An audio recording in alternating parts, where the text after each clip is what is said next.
Alors, on retrouve Boris sur ce plateau, vainqueur de la CAN 2017. Le Cameroun a été éliminé par le Nigeria en huitième de finale de l'édition de cette année. Clarence Seedorf, l'entraîneur camerounais, par l'homme idéal pour entraîner les Lions indomptables.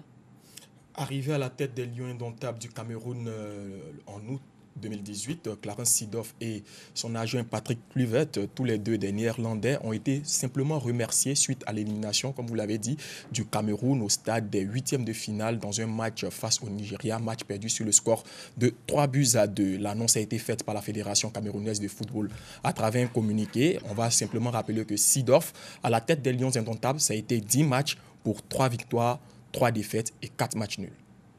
Ok, le match de classement, Boris, c'est donc demain. Demain, sur le coup de 19h au stade du 30 juin au Caire, nous aurons l'opposition entre la Tunisie et le Nigeria, deux équipes qui sont inclinées au stade des demi-finales. Comment on se prépare? Quelle perspective pour ce match de classement? Qui pourra l'emporter? Les deux sélectionneurs de ces formations s'expriment en conférence de presse. C'est un match où deux équipes qui vont s'affronter sont deux équipes qui ont essuyé une déception, la déception de ne pas les jouer en finale. Donc c'est une finale de deux équipes qui ont été éliminées. Donc la remobilisation n'est pas la même, il n'y a pas ce côté un petit peu dynamisant, euphorique d'une victoire en demi-finale pour jouer la grande finale. Voilà, c'est la problématique de ce match-là, assez particulier, sur lequel il faut beaucoup insister pour remobiliser les joueurs qui peuvent avoir une forme de déception qui crée un peu de décompression. Hier, il y a eu un entraînement, on ne peut pas appeler ça un entraînement, c'est une forme déjà de travail de récupération. Tout le monde n'a pas pu y participer. On fera le point déjà tout à l'heure à midi, puis on le fera aussi dans l'après-midi. Après, sur l'ensemble du bilan, je crois que le bilan on le fera après, mais jusqu'à présent, on voit qu'on a répondu présent par rapport au match qui nous a été proposé. Je pense qu'il est mieux de rentrer avec une victoire au Nigeria, même si c'est une petite finale, qu'avec une défaite en finale. Et c'est un match pour le plaisir et pour aussi le spectacle, j'espère, parce que nos 3 derniers matchs étaient des matchs de haut niveau, de bonne qualité, pour les joueurs et aussi pour les spectateurs. Voilà, Boris, quels sont les meilleurs de cette compétition?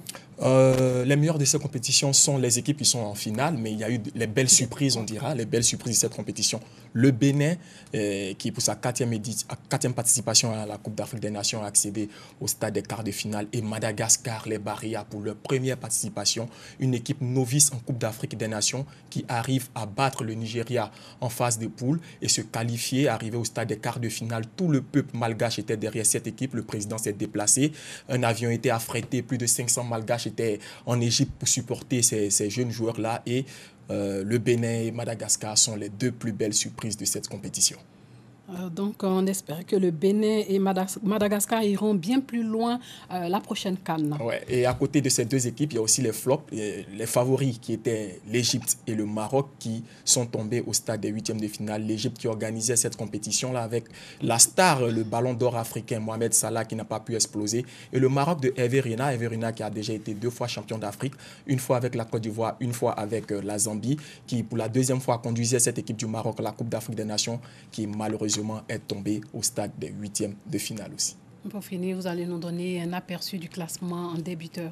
Les buteurs de cette compétition, contre toute attente, celui qui est au niveau le meilleur buteur de cette compétition à ce stade de la compétition, c'est Odion Ighalo, le Nigérian, avec 4 buts. Il est suivi de 4 personnes, 2 Algériens, Riyad Mahrez et Adam Ounas. Un Sénégalais, Sadio Mané. L'Algérie et le Sénégal s'affrontent en finale. Et le dernier de ce classement des buteurs, là, le 4e joueur à avoir 3 buts, c'est Cédric Bakambu de la République démocratique du Congo, qui malheureusement est éliminé. Voilà, merci Boris d'être venu sur notre plateau. Merci, chers téléspectateurs.